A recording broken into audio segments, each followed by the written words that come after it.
Сәлем достар, менің YouTube каналыма қош келдіңіздер. Бүгін сіздермен осындай өте қарапайым, бірақ керемет болып шығатын чизкейктің рецептімен бөлісемін. Мен домашний творогтан жасадым, сіздер магазиннен алсаңыздар да болады. Ал ендеше жасап көрейік. Ең алдымен қамырын илейміз. Песочный тесто, оған бізге бөлме температурасындағы жұмсақ сары май керек.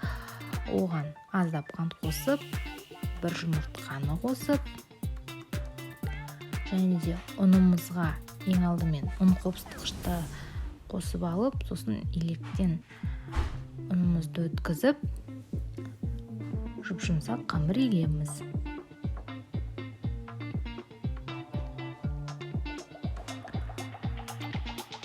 Қамырымызды екіге бөліп, жартысын формамыздың түбіне жақсылап жайып шығамыз. Менің формам 24 сантиметр. Ал жартысын бортиктарын жасаймыз. Кішкене биіктеу етіп, осылай жанына жапсырамыз.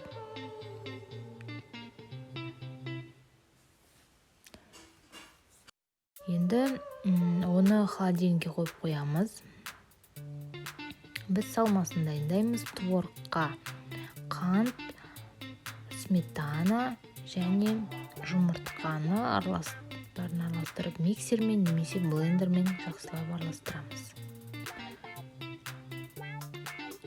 Сосын қамырымыздың ортасына салып тегістейміз.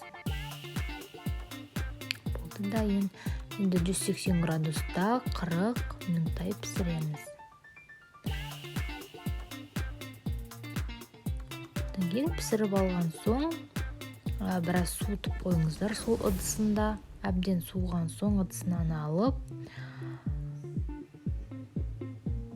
үстін әдемілеп, әсемдеп қоюларыңызға болады. Мен осылай малинамен әсемдедім.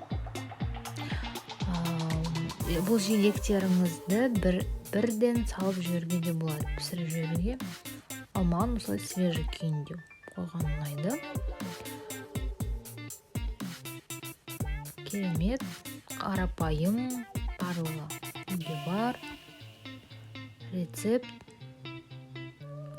Нравится басып, YouTube каналыма жазылуды ұмытпаңыздар. Ас болсын.